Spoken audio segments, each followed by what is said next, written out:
वक्रतुंड महाकाय सूर्यकोटी समप्रभ निर्विघ्नं कुर्मे देव सर्व कार्येषु सर्वदा. याच इच्छा आणि कामनेसह एकदा पुन्हा कृषी चौपाल पोहोचले आहे आपल्या सर्वांमध्ये. राष्ट्रीय मखाना अनुसंधान केंद्र दरभंगामध्ये आपण पोहोचलो आहोत आणि आज आपण मखान्याला समजण्याचा प्रयत्न करू. जलाशयात एक बी पेरणे आणि मग 8-9 महिन्याच्या मेहनतीनंतर झाडावर फळ लागणे आणि मग हा प्रयत्न खूपच मोठा आहे आपल्याला माहित आहे. पण याच प्रयत्नांना पुढे नेण्याचे काम सरकार करत आहे आणि हा एक विशेष प्रकारचा प्रयत्न आहे आणि हेच प्रयत्न पुढे नेण्याचा प्रयत्न आज आपण कृषी चौपालच्या माध्यमाने करूया. मखाना याला काळा हिरा पण म्हणले जाते. एक प्रकारचे पाण्यातले रोप आहे. आपल्या देशात मखान्याची 80% शेती बिहारमध्ये केली जाते. बिहारमध्ये मखाना उत्पादन करणाऱ्या मुख्य जिल्ह्यात दरभंगा, मधुबनी, सहरसा, सुपौल, अररिया, सीतामढी, किशनगंज, पूर्णिया आणि कटहार आहेत. शेतीबद्दल बोलायचं तर मखान्याची शेती पाण्याने भरलेल्या क्षेत्रात केली जाते. त्याची खोली 4 ते 6 फूट असते. शेतात पण बाकीच्या पिकांप्रमाणे केली जाते. आपल्याला सांगतो की मखान्याची शेती आणि यासाठी केल्या जाणाऱ्या गतिविधींना सरकार खूप प्रोत्साहन देत आहे. यावेळच्या बजेटमध्ये बिहारमध्ये मखाना बोर्ड स्थापन करण्याची घोषणा केली गेली आहे. हे बोर्ड मखान्याचे उत्पादन, प्रसंस्करण आणि वाटपासाठी समर्पित असेल. मखाना शेतकऱ्यांना शेतकरी उत्पादक संघटनेमध्ये संघटित करणे या बोर्डाचे उद्दिष्ट असेल.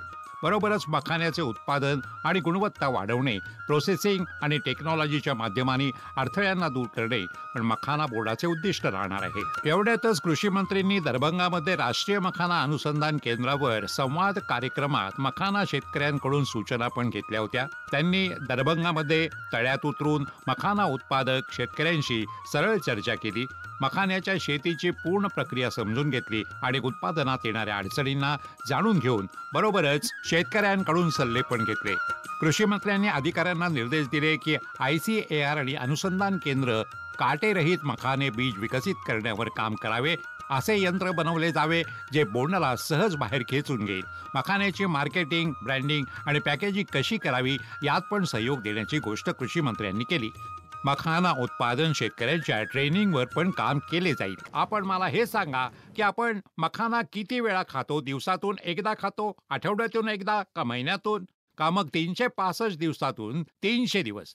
मी यासाठी बोलतोय कारण देशाचे प्रमुख पंतप्रधान श्री नरेंद्र मोदी 365 दिवसातून 300 वेळा मखाना खातात. ते असे म्हणाले होते. ते खूप काही म्हणाले. मखान्यासाठी कसे याला लोकल ते ग्लोबल पोचवायचे आहे, कसे वैश्विक मानचित्रात या मखान्याच्या उत्पादनाला खास बनवायचे आहे, खूप सगळ्या गोष्टी पंतप्रधान नरेंद्र मोदींनी आपल्या मनातल्या केल्या. मखान्याबाबत त्या ऐकणे आपल्यासाठी खूप जरुरी आहे. अब बारी बिहार के मखाना की है.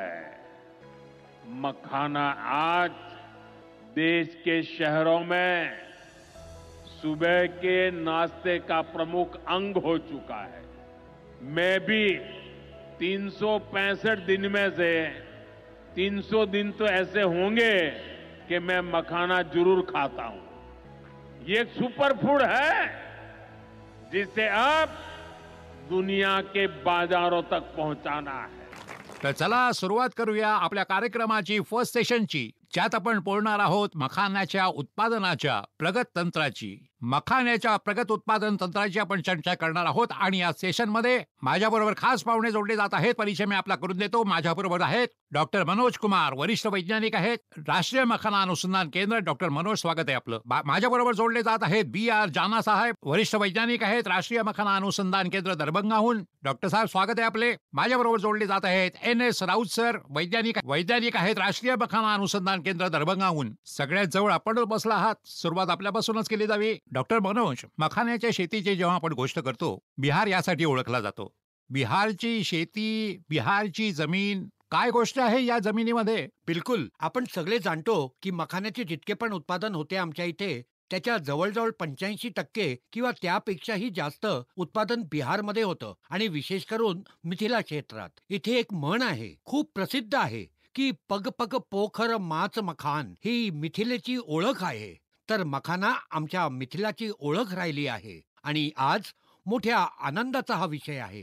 मिथिलेच्या शेतकऱ्याकडे, इथल्या श्रमिकांकडे मखाण्याचे उत्पादन आणि प्रसंस्करणासाठी जरुरी जी कला कौशल आहे ते त्यांच्याकडे आहे. आपल्याबरोबर काही शेतकरी बंधू जोडले जात आहेत. आपल्याबरोबर आहेत रामप्रसाद सहानी साहेब, बिरोड दरभंगाहून आले आहेत. तर रामप्रसादजी, स्वागत आहे आपलं. प्रश्न विचारा आपला. मखाना उत्पादन वाढवण्यासाठी काय तांत्रिक बदल केले गेले आहेत ज्याने आम्हा लोकांना जास्तीत जास्त फायदा होईल? पहिले जे सगळ्यात महत्त्वपूर्ण तकनीक आहे जे विकसित केले आहे आपल्या राष्ट्रीय मखाना अनुसंधान केंद्राद्वारे, ते आहे स्वर्णबेर ही व्हरायटी. विकसित होणे. स्वर्णते ही एक उच्च उत्पादन क्षमता असलेली प्रजाती आहे. यातून 28 ते 30 क्विंटल प्रति हेक्टर उत्पादनाची क्षमता आहे. परंपरेनुसार जेव्हा तळ्यात आपण याची शेती करायचे, मखाण्याची शेती करायचो, तर आपली बीज उत्पादन क्षमता होती ती 14 ते 16 क्विंटल प्रति हेक्टर होती. पण आमची जी प्रजाती आहे, प्रगत प्रजाती स्वर्णवेदही, जरी याची शेती आपण करता तर 28 ते 30 क्विंटल प्रति हेक्टर उत्पादन प्राप्त करू शकता. आणि सध्याच्या परिस्थितीमध्ये आपण पाहता जो क्षेत्राचा विस्तार होत आहे त्यात स्वर्णवैदही प्रजातीचे खूप मोठे योगदान आहे. याशिवाय त्यात जे बदल झाले ते परंपरेने जिथे तळ्यात शेती होत होती, आता शेत पद्धतीने याची शेती संभव होऊ शकली आहे. कमी पाण्यात, 1 फूट पाण्यात, 1.5 फूट पाण्यात आपण मखाण्याची शेती खूप सहजपणे करू शकता. याशिवाय आपण पाहाल फल संरक्षणाचे नवीन तंत्र, भूमी आणि जल संरक्षणाचे तंत्र, याशिवाय पोषक तत्वांची व्यवस्थापनाचे तंत्र विकसित केले गेले आहे. आणि या सगळ्या गोष्टींशिवाय मोठ्या संख्येने आम्ही शेतकऱ्यांना तांत्रिक प्रशिक्षण पण दिले आहे. आपण पाहाल तर गेल्या 5 वर्षात 3000 पेक्षा जास्त शेतकऱ्यांना आम्ही शिक्षित केले आहे मखाण्याच्या शेतीसाठी, मखाण्याच्या प्रसंस्करणासाठी, आणि बाकी जे तांत्रिक प्रयोग आहेत ते आम्ही त्यांना दिले आहेत.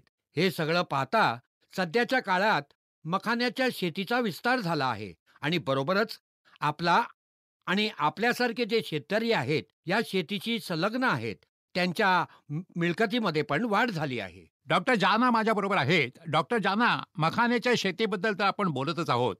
मखाण्याच्या पिकाव्यतिरिक्त काय आणखीन कोणते पीक आपण यात ॲड ऑन करू शकतो का? नक्कीच करू शकता. जर आपण लोक सियाराची शेती करू तर आपल्याला जास्त इन्कम मिळेल. यासाठी दुसरी नर्सरी आहे, त्याचे प्रिपरेशन पण करावे लागेल. कारण की हे युकेन्सी फार्मिंग आहे. एका पिकाबरोबर दुसरे पीक घ्यायचे आहे. आणि जे शेतात वर्षभरात पाणी ऑक्टोबरपर्यंत राहते, त्यात आपण लोक ऑगस्टपर्यंत पीक जे मखाण्याचे आहे ते घेऊन घेऊ. त्यानंतर आपण लोक राईसची पण शेती करू शकता. जर नोव्हेंबर नंतर पाणी निघून गेले तर त्यावेळी आपण लोक गव्हाची पण शेती करू शकतो. सतत आपल्याबरोबर शेतकरी बंधू पण जोडले जात आहेत, काही भगिनी पण जोडल्या जात आहेत. त्यांचे पण प्रश्न सामील करूया. रीना कुमारीजी, स्वागत आहे आपलं. प्रश्न विचारा आपला. नमस्कार सर, मी सदर ब्लॉकची रहिवासी रीना कुमारी. माझा प्रश्न आहे की अन्न उत्पादन वाढवण्यासाठी मी कोणत्या जाती निवडू शकते? हे पहा ताई, जे मखाण्याची प्रजाती आहे त्या आमचे रिसर्च सेंटर फॉर मखानानी 2006 मध्ये काढली आहे. ती व्हरायटी चांगली व्हरायटी आहे. त्याची उत्पादनाची जी क्षमता आहे ती 27 क्विंटल ते 30 क्विंटल प्रति हेक्टर आहे. आणि यात जे प्रोटीन टक्केवारी आहे 1.0 ते 1.5 पर्यंत प्रोटीन मिळते. याशिवाय ही जी व्हरायटी आहे यात कार्बोहायड्रेट आहे आणि जे मॅग्नेशियम, कॅल्शियम हे पण चांगल्या प्रमाणात मिळते. ही जी व्हरायटी आहे सध्या बिलकुल फील्ड याला मखाण्याचे कल्टिव्हेशन होत आहे, याचे जास्त केले जात आहे. आणि ही व्हरायटी जी आहे ही खूप लोकप्रिय आहे. आणि ही व्हरायटी जर आपण घेतली तर आपली जी मिळकत आहे त्यात वाढ होईल, तर त्यात आपला फायदा होईल. ठीक आहे, तर मिळकती वाढेल, उत्पादन पण वाढेल, पण खर्च कमी येईल. हेच तर हवे आहे पंतप्रधान नरेंद्र मोदीजींना. आणि याच गोष्टीला समजण्याचा आपण प्रयत्न करत आहोत. राऊत साहेब आपल्याबरोबर आहेत. राऊत साहेब, तळ्यात आपल्याला जायचेच आहे, मखाना उत्पादन तिथून करायचेच आहे, तर एका साईडला मत्स्यपालनाची संभावना दिसते आहे. नक्कीच. खूप चांगला महत्त्वाचा प्रश्न आहे आपला. चौपालला मी सांगू इच्छितो की जसे की मखाना आहे, मत्स्यपालन आहे आणि जवळजवळ बिहारमध्ये 8 लाख हेक्टर म्हणजे इतका एरिया वॉटर लॉग कंडिशनमध्ये आहे आणि आत्तापर्यंत आपण जवळपास 1 लाख आपला कल्टिवेशन एरिया अचीव नाही केला आहे. तर आपल्याजवळ एक ह्यूज पोटेन्शियल आहे ज्यात आपण मखाना पण कल्टिवेशन करू शकतो, मत्स्यपालन पण करू शकतो आणि दोन्हीची सम्मिलित शेती पण करू शकतो. आणि या इंटिग्रेटेड ॲक्वा कल्चरल सिस्टममध्ये पाहाल तर खोलीनुसार आपण मत्स्यपालन करू शकतो आणि माशांची निवड आपण करू शकतो. जसं की शेती पद्धती झाली, तळे पद्धती झाली आणि खूप सगळे शेतकरी आहेत जे चोरमध्ये करतात, मोनमध्ये करतात आणि याची खोली जवळजवळ 1 मीटर ते 1.5 मीटरपर्यंत आहे. तेथे आपण काही माशांची व्हेरायटी आहे, क्रॉप कल्चर जसं रोहू, कटला, मिरगळ या व्हेरायटी आपण यूज करू शकतो मखान्यासोबत. आणि कमी खोली असलेली शेती पद्धती आहे मखान्यांची, तिथे आपण सिंगी आहे, महागूर आहे, हे मासे आपण घेऊ शकतो.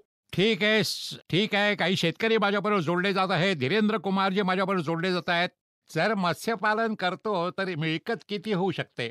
हे पहा, जर मत्स्यपालन पण करतो आपण मखान्याबरोबर तर यातून आपल्याला दुप्पट मिळकत मिळू शकते.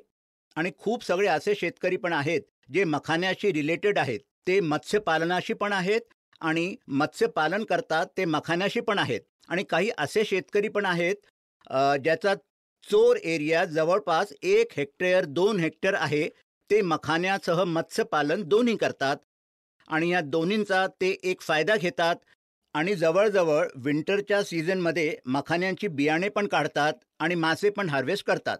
तर अशा प्रकारे दोन्ही गोष्टी जर आपण काढतो, एकाच वॉटर रिसोर्स किंवा एकाच नैसर्गिक साधन संपत्तीचा यूज करून, तर आपल्याला दुप्पट फायदा मिळतो आहे. ठीक आहे, दुप्पट फायदा आपल्याला होऊ शकतो जर या चौपालला आपण मायन्यूटली पाहत आहात आणि समजत आहात. डॉक्टर मनोज माझ्याबरोबर आहेत. सर, आपण मखान्याबाबत बोलत आहोत आणि याचा विकास आणि विस्तार यावर जोर देत आहोत. पण जर याच्या एक्सटेन्शनला आपण जर पाहाल, याची पुढे जाणारी पावलं पाहाल, तर किती मोठा विस्तार या इंडस्ट्रीचा पाहत आहात?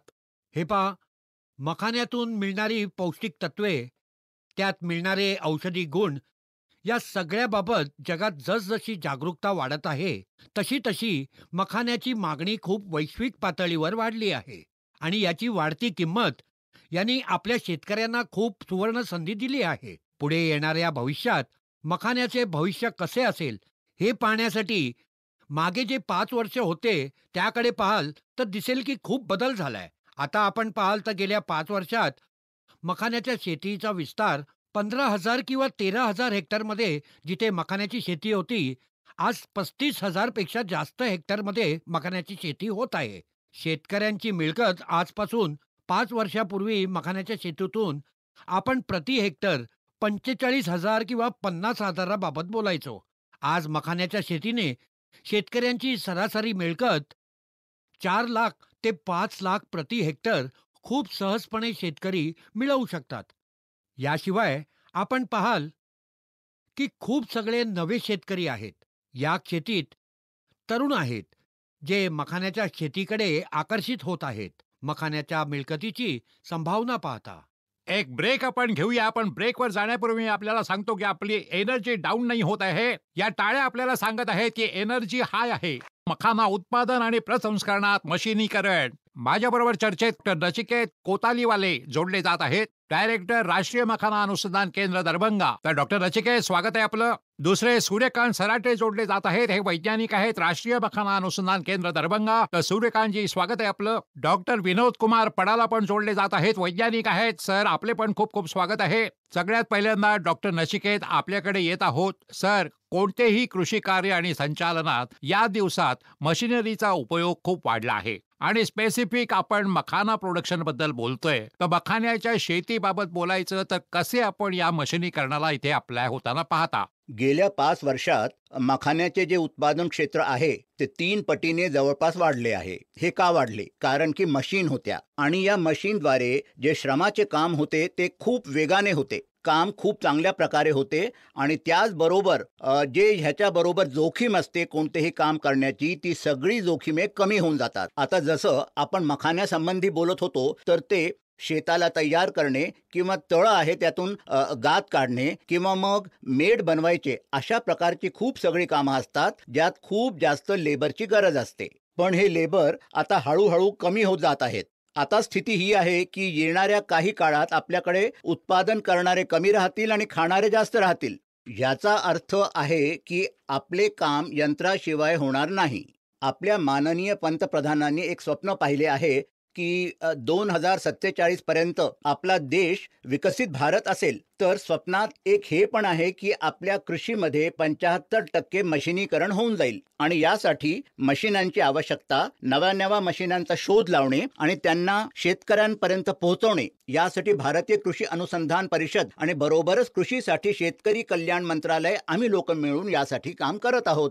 महेश मुखियाजी आपल्या बरोबर जोडले जात आहेत. शेतकरी बंधू आहेत, आपला प्रश्न विचारा.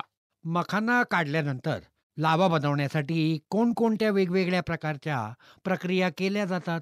आणि दुसरा प्रश्न असा आहे की मशीनचा उपयोग करून मखाना लावा बनवल्याने याचे काय फायदे होतात? ही जी आपली मखाना अनुसंधान संस्थान आता 2023 पासून पुन्हा जागृत झाले आहे, तर आमचे यात मुख्य कार्य हे आहे की आम्ही मखानांचे प्रोसेसिंग संबंधित यंत्रणा घेऊन आलोय. तर जेव्हा आपण मशिनींचा उपयोग करतो, तर मशिनांचा उपयोग कुठे कुठे करू शकतो? मशिनांचा उपयोग मखान्याला धुण्यात, सुकवण्यात, त्यानंतर ग्रेडिंग केल्यानंतर त्याची जी प्राथमिक रोस्टिंग केली जाते, प्रायमरी रोस्टिंग करतो, त्यात नंतर रोस्टिंग आणि पॉपिंग करतो, त्या मखान्यांना फोडून लावा बनवला जातो, त्यात मग जो लावा बनला त्या लावाचे ग्रेडिंग केले जाते, त्यात आम्ही पॅकिंगमध्ये. तर या सगळ्या कामांसाठी आमच्याकडे मशिनी उपलब्ध आहेत. ठीक आहे, तर डॉक्टर सूर्यकांत पण आपल्या बरोबर आहेत. डॉक्टर सूर्यकांत, शेताची तयारी, तळ्याची तयारी खूप महत्वपूर्ण आहे. जसं डॉक्टर साहेब पण म्हणाले, पण यात खूप मॅन पॉवर लागते, श्रम खूप लागतात.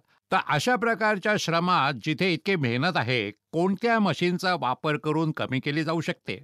प्राथमिक नांगरणात आपण ट्रॅक्टर सोबत काही नांगर आहेत, जसे की एमडी प्लॉव आहे, डिस्क प्लॉव आहे, याचा उपयोग करून मातीला चांगल्या प्रकारे तयार करू शकता. मातीला तोडू शकता, पलटू शकता. त्यानंतर द्वितीय नांगरण आपण करू शकता. यात साधनं जसे की डिस्क हॅरो आहे आणि कल्टिवेटर आहे, याचा उपयोग ट्रॅक्टर बरोबर करून आपण मातीला भुरभुरीत बनवू शकतो. याचबरोबर आपण मातीच्या तणांवर पण नियंत्रण करू शकतो.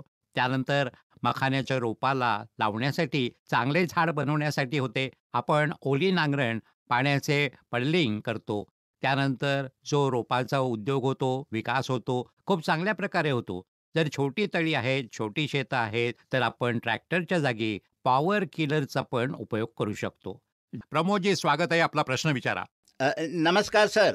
जे मखाना उत्पादनासाठी जल व्यवस्थापनासाठी कोणते मशीन उपलब्ध आहे आणि ह्याची मखान्याच्या उत्पादनात कशी वाढ होऊ शकते?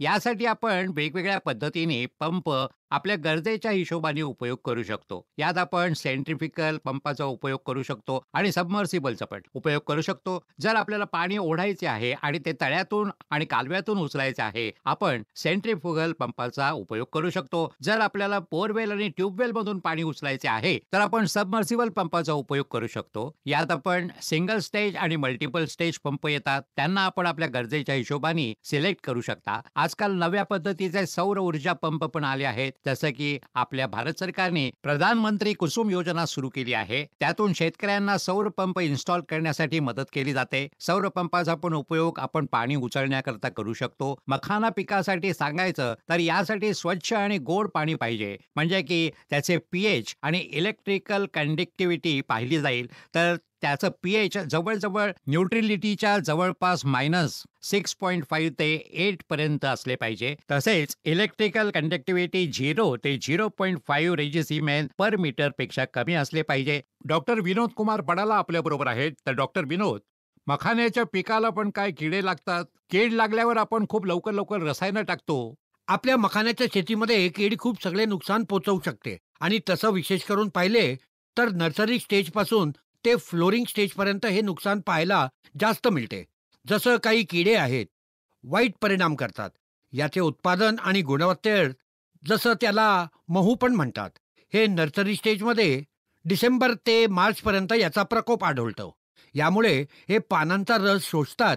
हे रस शोषल्याने पानं पिवळी पडतात आणि आजचे जे मेन आहे ते नर्सरी स्टेजमध्ये पाहायला मिळतात. आणि याशिवाय सिंगराबूट म्हणून एक किडा आहे. तो पण पानांशी खेळून त्याचे पूर्ण जे पण क्लोरोफिल आहे, जे पण फोटोसिंथेसिस करून आपला मखाना बनतो ते कमी होते. त्यामुळे आपल्या उत्पादनाबरोबर वाईट परिणाम होतो. याशिवाय जऊबेदक म्हणून एक कीटक देखील आहे. तो पूर्ण मुळावर हल्ला करून ते खातो. त्यामुळे आपले झाड पोषक तत्व आणि पाणी नाही घेऊ शकत. एक उद्योजक आहेत आपल्या बरोबर, अमरजीत साहनी. अमरजीतजी, प्रश्न विचारा, आपला काय विचारायचं आहे? मखाना पॉपच्या दीर्घ काळापर्यंत भंडारण करण्यासाठी कोणत्या प्रकारची पॅकेजिंग योग्य राहील?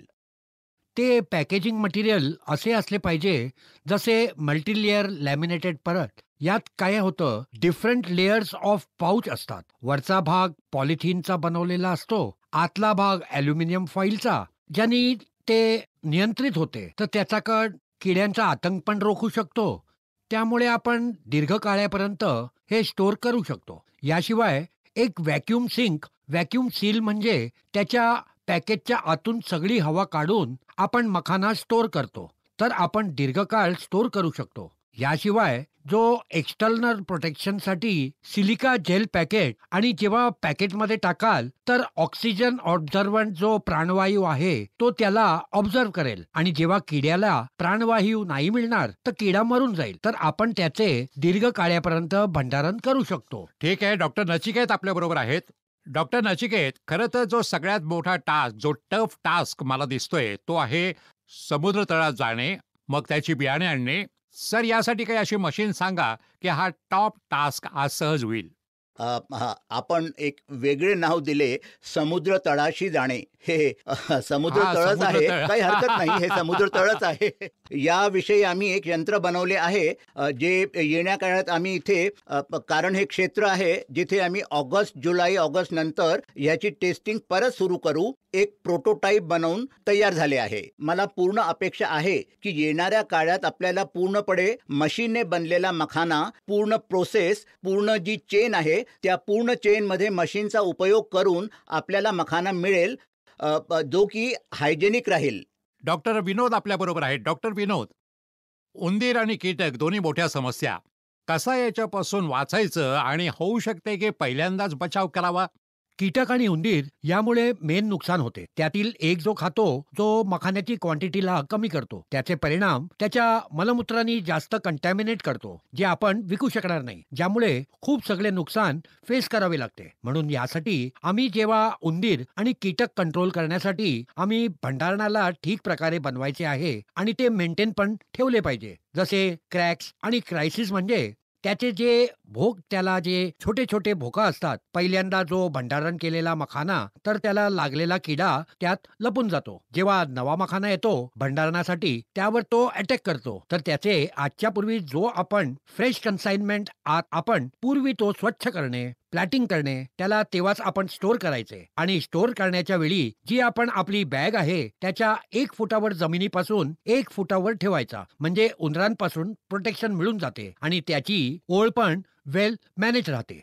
मखाने आणि मूल्यवर्धित उत्पादनाची आणि माझ्याबरोबर या सेगमेंटमध्ये खूपच खास पाहुणे आहेत. मी आपला परिचय करून देतो. माझ्याबरोबर मिस्टर राजेश कुमार जोडले जात आहेत. आपण वैज्ञानिक आहेत. डॉक्टर राजेश, स्वागत आहे आपलं. माझ्याबरोबर जोडले जात आहेत इंजिनियर राहुल कुमार राऊत. मनीष आनंद माझ्याबरोबर जोडले जात आहेत. मनीष आपल्याला सांगतील की कशी त्यांनी उद्योगाची सुरुवात केली आणि ते कसे एक्सटेंड करत आहेत. मनीषजी, स्वागत आहे. माझ्याबरोबर प्रेम शंकर मिश्राजी जोडले जात आहेत, मधुबनीहून आले आहेत. प्रेम शंकरजी, स्वागत आहे आपलं. सुरुवात करूया आपल्यापासून. डॉक्टर राजेशजी, सर, पहिल्यांदा तर हे सांगा की मखान्याचे मूल्यवर्धन काय असते?